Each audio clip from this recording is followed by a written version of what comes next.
की कन्याकुमारी में समुद्र के बीचों बीच विवेकानंद रॉक मेमोरियल में पीएम मोदी ध्यान मुद्रा में बैठे हैं। पीएम 45 घंटे तक यहां पर तप, ध्यान और पूजा करने वाले हैं। आज कन्याकुमारी से पीएम के मेडिटेशन और पूजा करने की तस्वीर सामने आई। पीएम कल शाम 6 बजे से विवेकानंद रॉक मेमोरियल पर ध्यान कर रहे हैं, जो कि कल दोपहर 3 बजे तक लगातार जारी रहेगा। आज सुबह पीएम ने उगते हुए सूर्य को नमन किया, पूजा की। ध्यान मंडपम में जाने से पहले स्वामी विवेकानंद को प्रणाम और उनकी पत्नी शारदा मां को पुष्पांजलि अर्पित करते मोदी कन्याकुमारी में ध्यान मंडपम से समुद्र को देखते दक्षिण के महान संत तिरुवल्लुवर को प्रणाम करते पीएम मोदी।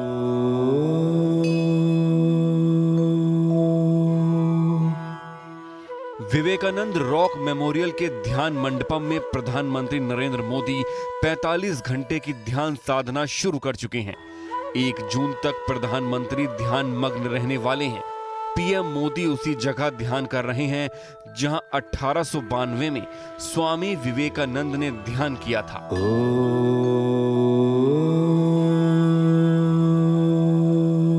चुनाव प्रचार का शोर थमते ही पीएम मोदी कल शाम कन्याकुमारी पहुंचे थे।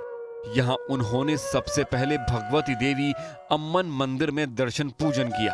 पूजा के दौरान पीएम मोदी पारंपरिक वेशभूषा में नजर आए। भगवती देवी अम्मन मंदिर में पीएम मोदी ने विशेष आरती की, जिसके बाद विवेकानंद रॉक मेमोरियल पहुंचकर प्रधानमंत्री नरेंद्र मोदी ने 45 घंटे की ध्यान साधना शुरू की, जो 1 जून को पूरी होगी। तो एक तरफ तो प्रधानमंत्री नरेंद्र मोदी ध्यान साधना में लीन है, वहीं दूसरी तरफ विपक्ष पीएम की साधना पर सवाल उठा रहा है। अगर प्रधानमंत्री को जाना था तो मीडिया पर पाबंदी लगानी चाहिए थी, लेकिन मेरी इत्तला है कि बाकायदा वहाँ पे मीडिया के लिए अलहदा से जगह तय की गई है। वहाँ पर मीडिया मौजूद रहेगा। क्या मीडिया की मौजूदगी में मेडिटेशन हो सकता है? दुनिया का कोई भी आदमी किसी की मौजूदगी में मेडिटेट नहीं कर सकता। ये तो अकेले में किया जाता है, तन्हाई में किया जाता है। आपके सामने सैकड़ों मीडिया के लोग खड़े हैं, आप कैसे मेडिटेट करेंगे? ये संभव ही नहीं है। ये भी एक प्रचार का तरीका। हमने विजुअल्स देखे, मतलब 8-10 कैमरा तो मिनिमम लेके गए होंगे। हम हाथ जोड़ के कहते रहे कि प्रधानमंत्री जी ध्यान की तो आपको आवश्यकता है, बेहद आवश्यकता, लेकिन कैमरा मुखी ध्यान व्यवधान उत्पन्न करता है। मैं तो अब लेकिन ये मानता हूँ बीते 10-12 वर्षों में उनको देखते हुए कि कुछ बहुत ही ज़रूरी कार्य को छोड़ करके प्रधानमंत्री जी मूलतः कैमरा मुखी हैं और कैमरा के अधीन है। ये कौन सा ध्यान है? ये ध्यान के नाम पर परमात्मा के साथ भी मैं समझता हूँ कि एक तरह से खेल खेल रहे हैं।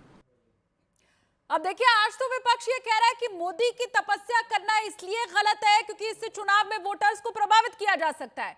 लेकिन फरवरी 2024 में जब प्रधानमंत्री ने जलमग्न द्वारिका में समुद्र के नीचे तपस्या की थी, तब तो चुनाव नहीं था, फिर भी विपक्ष ने इसका विरोध किया।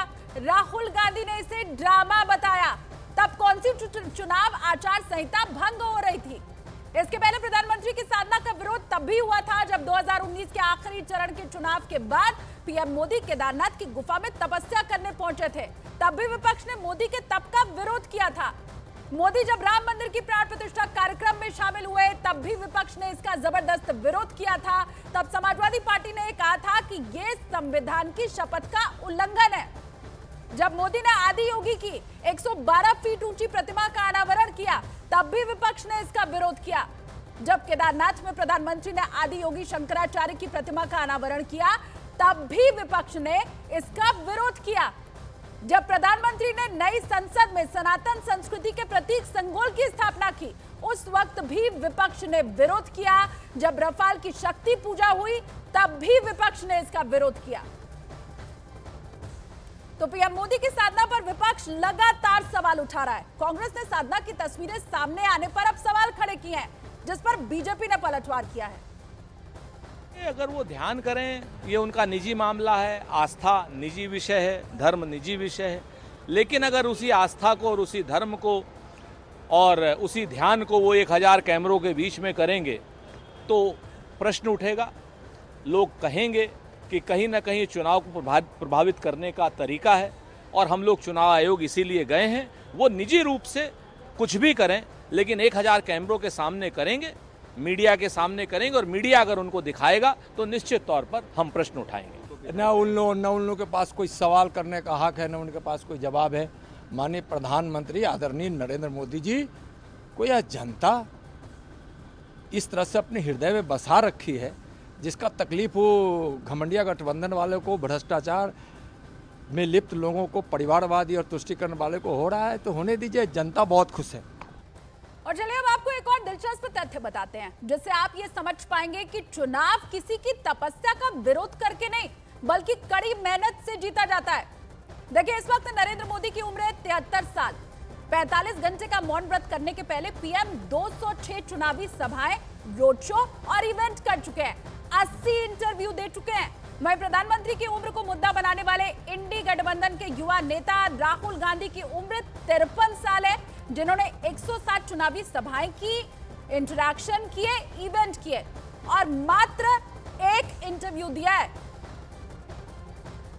पीएम मोदी की साधना पर लगातार सवाल उठाए जा रहे हैं और इन्हीं सवालों को लेकर बीजेपी ने भी विपक्ष के खिलाफ अब मोर्चा खोल दिया है। बीजेपी नेताओं का यह कहना है कि विपक्ष को इस मुद्दे पर बवाल मचाने की जरूरत नहीं है। वहीं दूसरी तरफ जेडीयू का कहना है कि आखिर विपक्ष को पीएम के ध्यान से इतनी परेशानी क्यों हो रही है। प्रधानमंत्री नरेंद्र मोदी जी ने बहुत लंबा कैंपेन किया है और हर बार कैंपेन के बाद वो आध्यात्म से जुड़ते हैं, ध्यान से जुड़ते हैं और वो ध्यान कर रहे हैं। 45 घंटे का उनका ध्यान है और जिस पर विपक्ष के लोगों को बवेला मचाने की जरूरत नहीं है। आप प्रार्थना कीजिए, दुआ कीजिए। प्रधानमंत्री तो ध्यान कर रहे हैं, आपको क्या एतराज हो जा रहा है? प्रधानमंत्री पर ज्यादा ध्यान है, प्रधानमंत्री हर काम इनसे पूछ के करेंगे। विपक्ष के लोग इतने बेचैन हैं कि लगता है कि योग और ध्यान के प्रति तो घृणा है ही है, साथ ही साथ स्वामी विवेकानंद रॉक मेमोरियल पर अगर किया जा रहा हो और वैसे सवाल पर कोई आलोचना का स्वर हो तो यह निश्चित रूप से देश की पुरातन परंपरा और देश की जो हमारी पूंजी है योग और ध्यान, इस पर वैचारिक हमला करने वाले निश्चित रूप से राजनीति में ऐसे लोग हैं जो केवल आलोचना के लिए जाने जाते हैं, सकारात्मक विपक्ष की भूमिका में भी नहीं। अब देखिए, प्रधानमंत्री का ध्यान शुरू होने के साथ ही विपक्ष के हमले भी तेज हो गए हैं। इंडिया गठबंधन पीएम के ध्यान करने पर उनका मजाक उड़ा रहा है।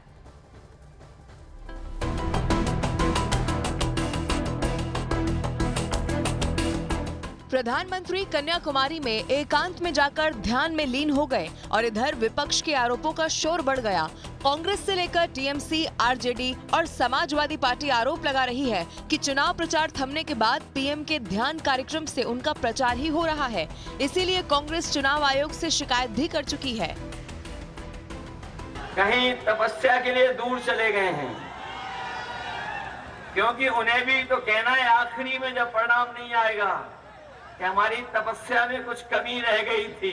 मार्केटिंग करने जा रहे हैं, फोटो खिंचवाने जा रहे हैं, शूटिंग करने जा रहे हैं। पिछले बार गुफा में बैठ के फोटो खिंचवा रहे थे, इस बार कन्याकुमारी जा रहे हैं। तो प्रधानमंत्री जी से निवेदन है कि मीडिया और कैमरा पे प्रतिबंध लगाएं और जाइए, जो ध्यान करना कीजिए, ध्यान में बाधाओं को मत लाइए। ये भी उनके प्रचार का एक नया तरीका है। अगर प्रधानमंत्री को जाना था तो मीडिया पर पाबंदी लगानी चाहिए थी, लेकिन मेरी इत्तला है कि बाकायदा वहाँ पे मीडिया के लिए अलहदा से जगह तय की गई है, वहाँ पर मीडिया मौजूद रहेगा। क्या मीडिया की मौजूदगी में मेडिटेशन हो सकता है? दुनिया का कोई भी आदमी किसी की मौजूदगी में मेडिटेट नहीं कर सकता। मगर बीजेपी और उसकी साथी पार्टियां विपक्ष के विरोध को उसकी बौखलाहट और हिंदू विरोधी करार दे रही हैं। मैं कह रही हूँ, ये लोग भोकला गए हैं, इनका मानसिक संतुलन बिगड़ गई है। तो ये लोग समझ नहीं पा रहे कि मोदी जी को क्या कर रोके। क्या हमने तो कभी किसी से नहीं कहा है कि आप मस्जिद मत जाओ, आप दरगाह मत जाओ, हमने तो नहीं कहेंगे, ना कहा है ना कहेंगे। तो कांग्रेस का जो विरोध है वो धर्म विरोधी है, अध्यात्म विरोधी है, स्वामी विवेकानंद का विरोध कर रहे हैं ये। और हिंदू धर्म की आस्थाओं और परंपराओं का तो विरोध कर ही रहे हैं। अयोध्या के हरिधाम गोपाल मंदिर के जगत गुरु राम दिनेश आचार्य ने भी विपक्ष के विरोध को गलत ठहरा दिया। आध्यात्मिक यात्रा पर मोदी जी सदैव जाते रहे हैं, वहां से सकारात्मक ऊर्जा लेकर के भारतीय उत्थान के लिए वो समर्पित करते हैं। इसका विरोध करना एक मूर्खतापूर्ण कार्य है और इसका कोई विरोध नहीं होना चाहिए। संस्कृति का ये देश है और उसका विरोध करके और ये अपनी जड़ में मट्ठा डालने का काम कर रहे हैं। चुनाव प्रचार खत्म हो चुका है, मगर प्रधानमंत्री के ध्यान में जाने को लेकर बीजेपी और विपक्ष के बीच नई सियासी लड़ाई शुरू हो चुकी है।